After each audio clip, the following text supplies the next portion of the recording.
No decorrer de transmissão ao vivo do programa Código-Fonte, o embaixador Ernesto Araújo, ex-ministro das Relações Exteriores, apontou como magistrados das Cortes Superiores estão violando frontalmente a legislação, em especial a Lei Orgânica da Magistratura. O diplomata lembrou que a lei que rege a conduta de magistrados tem poucas restrições, mas que são colocadas de forma muito clara, exemplificando com a proibição de se manifestar publicamente sobre casos em andamento. Ele disse: está explícita essa vedação, que é uma vedação legal, de que o magistrado manifeste por qualquer meio de comunicação, opinião sobre processos pendentes de julgamento. Então, chegar e dizer qualquer coisa do tipo: olha, vou prender todo mundo, tem muita gente ainda para ser presa, ou esse processo aqui, ou então falar da Lava Jato. Não, esse processo da Lava Jato não valeu nada, foi um absurdo, foi uma armação. Também não pode. Mas, sobretudo, não pode adiantar voto, ou dizer que precisamos de uma tal medida ou tal outra, precisamos permitir o Ernesto Araújo prosseguiu exemplificando com casos concretos. Então, se tem um caso sobre 8 de janeiro em andamento, o juiz não pode se manifestar sobre o conteúdo daquele 8 de janeiro. Não pode dizer que a democracia tem que ser salva, ou que teve um bando de arruaceiros, ou um bando de criminosos, ou de... Não pode, não pode. O embaixador explicou: o processo está em andamento. Sinto muito, mas é o que está na lei. Mas essa lei foi rasgada. E quando você rasga um pedaço do ordenamento jurídico, você começa a rasgar todo o ordenamento jurídico. O ordenamento jurídico, ele existe não por uma força física. Ele existe por uma força moral. O ordenamento jurídico existe porque há uma confiança recíproca entre os diferentes atores da sociedade, especificamente entre aqueles que implementam a lei e aqueles que sofrem a lei, ou seja, entre aqueles que têm o poder de aplicar, de desenhar ou de não aplicar a lei e aqueles que não têm esse poder e que têm apenas a obrigação de seguir a lei. Ernesto Araújo afirmou: essa confiança recíproca é que faz a força da lei. É como se fosse um papel. No fundo, é como se fosse um grande papel, ou digamos assim, um papelão. Como um papel que se usa em obra ou para envolver objetos. Ele parece resistente, mas se você rasga um pouquinho, fica fácil de rasgar todo esse papelão. O ordenamento jurídico é esse papelão e não tem uma força além da confiança recíproca. Quando a sociedade diz, através de uma lei, que ela espera que o magistrado tenha uma conduta irrepreensível, quando a sociedade proíbe o magistrado de se manifestar sobre julgamentos em andamento, ela está lá do lado dela expressando, dando um voto de confiança. Quando o magistrado quebra essa confiança, se cria realmente um rasgão. Dessa maneira, o diplomata salientou: uma coisa é julgar de uma maneira que algumas pessoas possam considerar injusto. Uma coisa é julgar errado. Uma coisa é julgar desconhecendo uma determinada lei. Uma coisa é julgar desconhecendo a jurisprudência. Uma coisa é emitir uma sentença abertamente injusta. Já está mal. Agora, uma outra coisa muito pior é o próprio magistrado, na sua conduta, desobedecer à lei.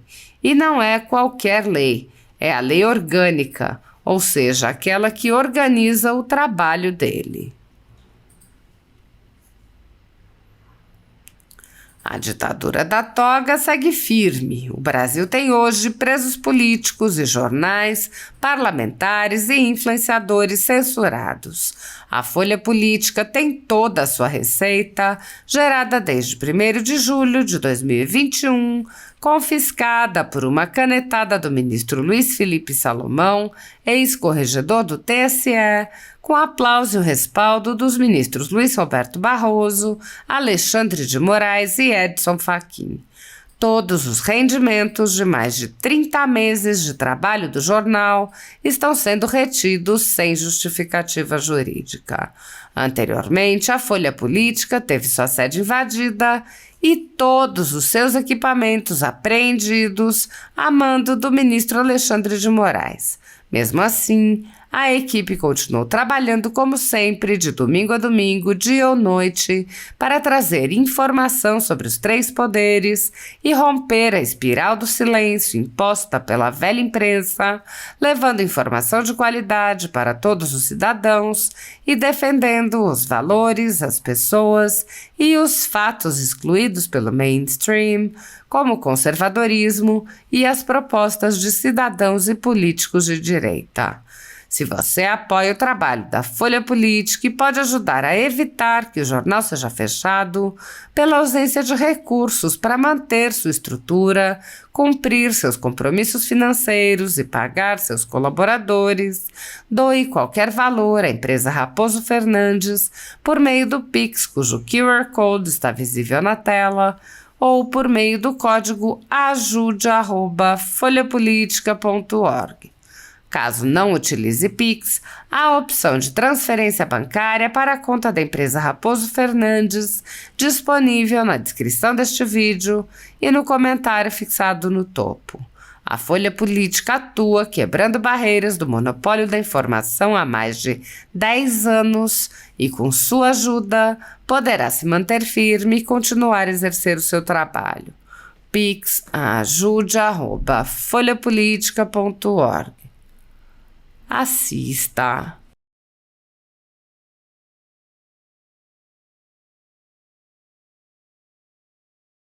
Mas aqui está explícito essa expectativa em relação ao magistrado. E está explícita essa vedação. Isso aqui é uma vedação legal, né, de que o magistrado manifeste por qualquer meio de comunicação opinião sobre processo pendente de julgamento, seu ou de outro, né?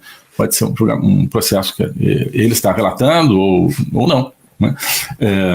Então, chegar e dizer, né, qualquer coisa, tipo, olha, vou prender todo mundo, né, tem muita gente ainda para ser presa, ou, né, esse processo aqui, ou então falar da Lava Jato, não, esse processo da Lava Jato não valeu nada, foi um absurdo, foi uma armação, você também não pode, né? Mas, sobretudo, né, adiantar voto e dizer, olha, né, precisamos aí, né, arrumar para tal medida ou tal outra, precisamos permitir o aborto, ou então precisamos, né, ou proibir isso, proibir aquilo, ou permitir, ou o que quer que seja, né?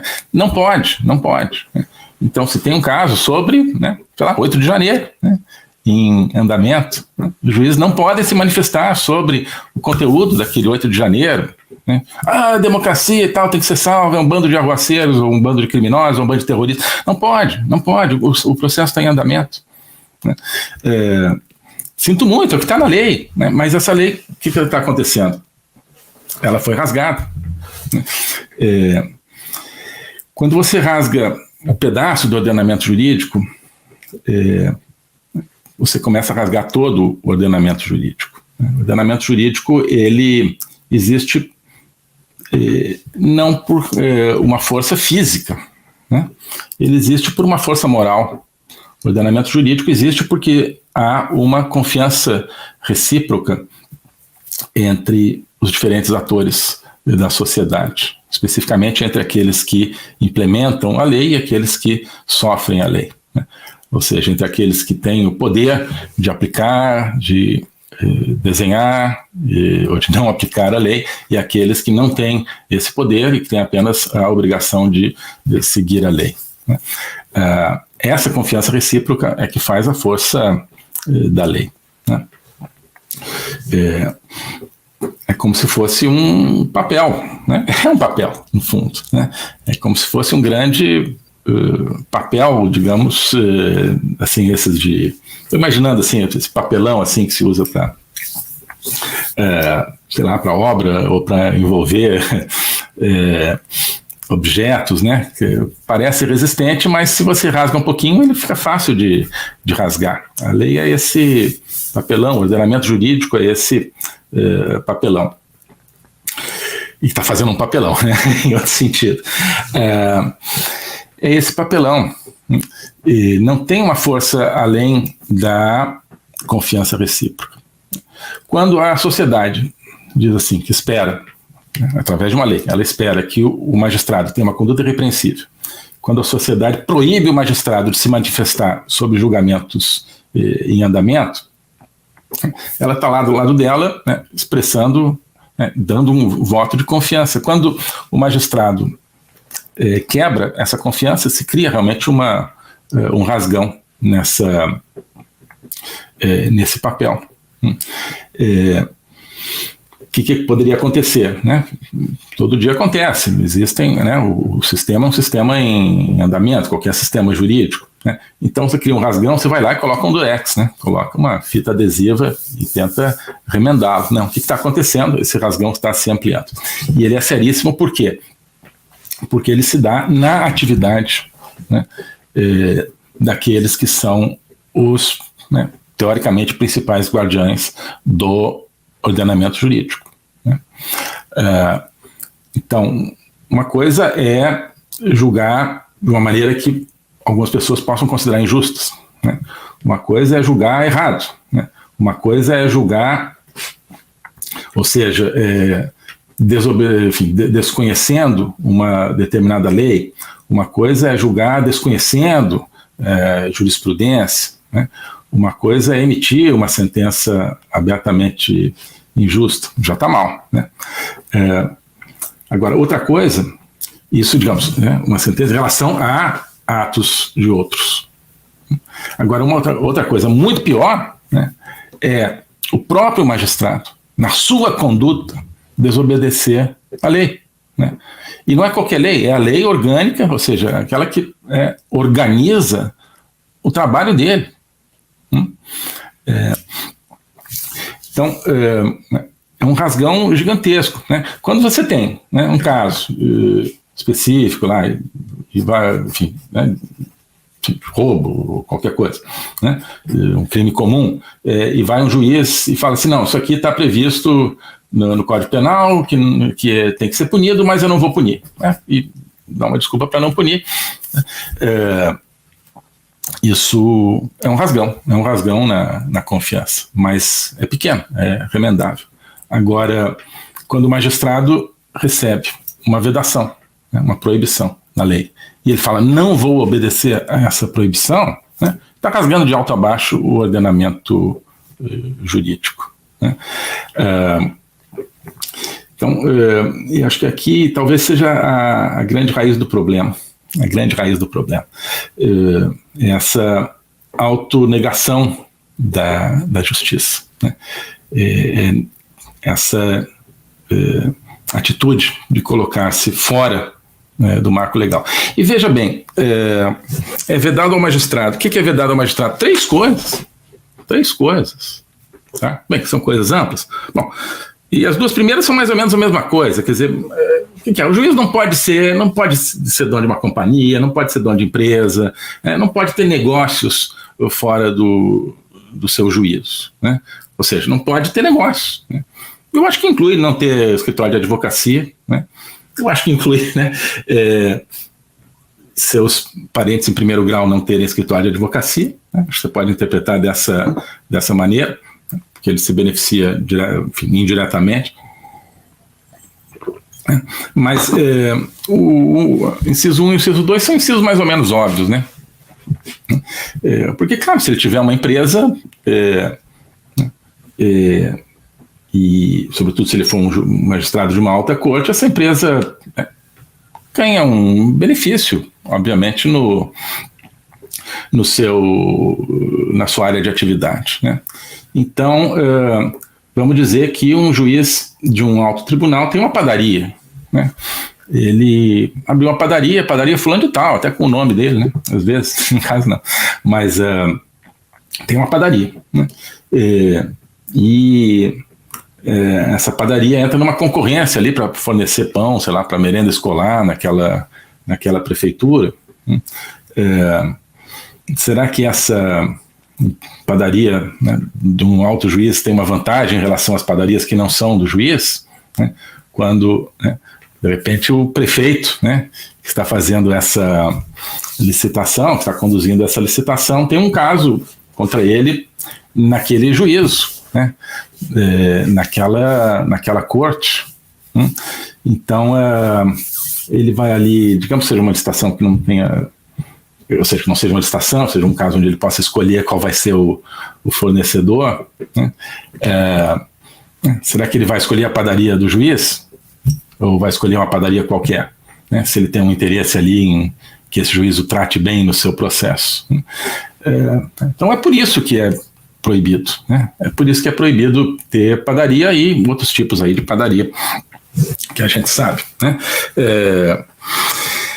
E a outra coisa, então são duas coisas que são proibidas, ter empresa, né? E segundo, falar sobre os seus votos. Então não é muita coisa que não pode fazer, né? Na verdade é muito pouco, sabe? Não pode ter empresa, você tem um salário bastante razoável, uma coisa, e olha, você está julgando um processo, ou um colega seu está julgando um processo, você não vai na imprensa falar o que você acha desse processo, você não vai na imprensa prejulgar que as pessoas acusadas são criminosas. Você não vai dizer que o Congresso tem que legislar de determinada maneira, porque isso está implícito aqui também. Famoso, você vai se pronunciar nos autos. Aqui está ressalvada a crítica nos autos em obras técnicas, né, ou no exercício do magistério. Então, dando aula, escrevendo textos doutrinários, ou, obviamente, nos autos é onde o juiz pode falar, né, e já é bastante falar. Então, poderia proibir eu acho que poderia proibir um juiz sobretudo de alta corte, de publicar trabalhos acadêmicos. Eu acho que poderia. Teria uma razão, haveria uma lógica, né? Se publica artigos acadêmicos, de certa forma ele está antecipando a opinião dele, ainda que em termos genéricos, sobre determinados fatos. Isso ajuda um advogado a ir lá e falar, como é que esse juiz vai decidir? Ele tem essa linha aqui, que está exposta no livro dele, então eu vou por esse lado aqui. Né? Dá uma certa... Né? Não deixa de ter um certo componente de antecipação de voto. Mas a lei é favorável aqui, é bastante ampla, é bastante... permissiva, digamos assim, ao juiz. Você não pode publicar seu bendito trabalho lá, né? Eles adoram, né? Compêndio maravilhoso, excepcional de direito constitucional do Brasil e do universo, né? Eles adoram, cada um publica com 1000 páginas, outro publica com 1.300 páginas, né? E aí vem aquela festa, faz publicação, e os amigos estão dizendo, ministro, esse livro é a coisa mais fantástica desde a invenção da humanidade, né? Esse seu livro de direito constitucional, que maravilha. É claro que esse livro vai vender muito mais para os cursos jurídicos do que os livros que são de outros autores que não são juízes da Suprema Corte, né? Então já tem uma vantagem aí, e que a lei está deixando. Pode publicar seu livro, pode dar sua aula também, né? O que não pode? Falar do caso, né? Tá certo? Então, nem isso eles querem obedecer. Alô a todos. Hoje eu queria te convidar para, neste começo de ano, se juntar a mim e a várias outras pessoas que acreditam na liberdade na nossa Academia Folha Política, aproveitando a promoção de começo de ano que eu estou lançando agora e que vai ser por tempo muito limitado. Com apenas R$ 336 por ano, pagando uma anuidade, portanto, de R$ 336, você tem acesso a todo o conteúdo da Academia Folha Política. Há várias aulas, vídeos, análises e especialmente ao curso de Logopolítica, que é o curso que eu dou todas as quartas-feiras na academia. O curso é um curso que visa a entender a nossa vida, os desafios da nossa vida através da política, mas com os olhos voltados para cima, com os olhos voltados para o ideal. Entender como é a horrível estrutura de poder que hoje domina o Brasil, cada vez mais dominam o mundo, mas entender que não precisa ser assim, que não vai ser sempre assim, se nós conseguirmos olhar para cima e entender como o Brasil poderia ser, como o mundo poderia ser. Para isso é preciso estudar filosofia, história, entender como é que o mundo e o Brasil chegaram ao ponto em que chegaram, mas também para a gente poder recuperar o caminho perdido. O Brasil se perdeu aí à beira da estrada, mas o ideal do Brasil a gente pode recuperá-lo e a partir daí recuperar o Brasil real também. Então essa é a proposta no curso de Logopolítica, na Academia Folha Política. É uma aventura intelectual, uma aventura de conhecimento, uma aventura de construção conjunta, a qual, portanto, eu convido você a se incorporar, aproveitando essa promoção, especialmente por poucos dias, agora para começar o ano, R$ 336 a anuidade, você entra para esse projeto. Tá bom? Então, se quiser conhecê-lo, se quiser conhecer essa aventura, eu sugiro então que clique aqui nos links para passar a fazer parte da Academia Folha Política. Um abraço. Globalismo existe, é uma coisa concreta. Ele é composto pelo Great Reset, do Fórum Econômico Mundial, pelo projeto hegemônico da China, pelo programa de manipulação e conquista da América do Sul pelo Foro de São Paulo e outros elementos. E esses elementos eles atuam uns em benefício dos outros, sempre, principalmente através do controle da linguagem, porque o controle da linguagem é o controle do nosso pensamento. Então nós estamos tendo o nosso pensamento reprogramado, e essa reprogramação vai contra a nossa liberdade, vai contra a essência do ser humano. Isso é o globalismo. Com base nesse estudo, nessa experiência, é que eu criei o curso de Logopolítica. Toda semana eu dou aulas sobre geopolítica, literatura, filosofia, cultura de um modo geral, tudo isso em conjunto formando um espaço de conhecimento que eu denomino a logopolítica, para nós não apenas entendermos a ameaça do globalismo, mas podermos nos contrapor a ela. Se você quiser entrar nesse projeto de conhecer o globalismo e enfrentar o globalismo, clique aqui.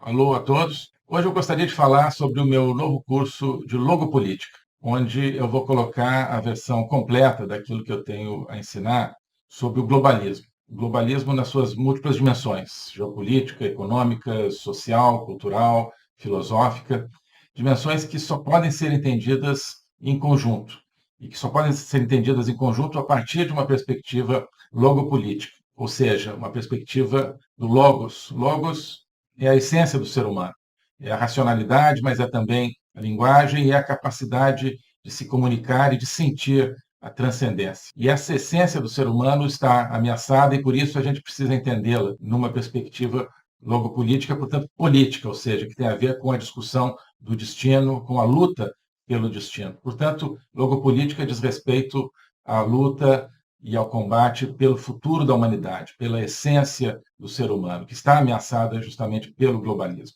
Ensinar isso, para mim, é uma missão que eu quero compartilhar com vocês, é uma aventura intelectual para a qual eu quero convidar vocês, uma aventura que é fundamental para que possamos participar da luta justamente por um mundo verdadeiro, por um mundo autêntico, por um mundo que preserve a essência do ser humano, um destino de uma humanidade livre, de uma humanidade aberta justamente ao logos e a toda a sua complexidade. Nesse curso você vai entender esses grandes combates, quais são as ideias que estão por trás daquilo que ameaça essa essência do ser humano, as grandes ideias que estão se confrontando, quais são as ideias que precisam ser mobilizadas justamente para a defesa, para a preservação dessa nossa essência. Portanto, é preciso entender as discussões filosóficas que não são puramente abstratas, que têm a ver, que têm efeitos diretos na nossa vida diária. Então, quando nós vemos os fenômenos da inflação, da guerra, da carestia, de várias carências no mundo de hoje, nós estamos diante, no fundo, de processos que têm a ver com as ideias. São as ideias por trás desses processos que determinam a sua problemática. Então, essa concepção de um ser humano sem essência, sem transcendência, que nós vemos hoje na nossa sociedade, essa concepção é que tem consequências dramáticas, inclusive na nossa vida material. Atrás dessa concepção existe um projeto de controle total, um projeto totalitário, de domínio. É por causa disso que nós assistimos hoje a fenômenos que nos parecem caóticos, que nos parecem desconectados, mas que vão acabando com a nossa liberdade, vão desestruturando a nossa sociedade, fazendo com que nós vivamos, mesmo dentro de países teoricamente democráticos, cada vez mais dentro de uma sociedade de controle. Então, nós hoje temos, você certamente tem, dificuldade de entender o que está acontecendo no mundo. Isso é decorrente justamente de visões parciais, que eu vou procurar cobrir e conectar. Então, não adianta entender apenas a economia, apenas conflitos militares, ou apenas algumas questões sociais. É preciso entender as ideias que querem dominar o mundo e as ideias que precisam ser resgatadas para que nós preservemos a liberdade do mundo. Então é isso que eu quero oferecer a você nesse curso de Logopolítica. Nós vamos estudar o conceito, a evolução, a manifestação do globalismo, na história recente, sobretudo, mas ao longo de toda a história humana, as ideias atuais que conformam o globalismo, elas são muito antigas, assim como as ideias de defesa e preservação da essência do ser humano também são antigas. Então nós vamos lá atrás, nos gregos, nos pré-socráticos, Platão, Aristóteles, e vários outros autores ao longo da história, procurar entender tanto as ideias da defesa do logos, da defesa da essência do ser humano, quanto as ideias que hoje ameaçam tão fortemente e tão incisivamente a nossa liberdade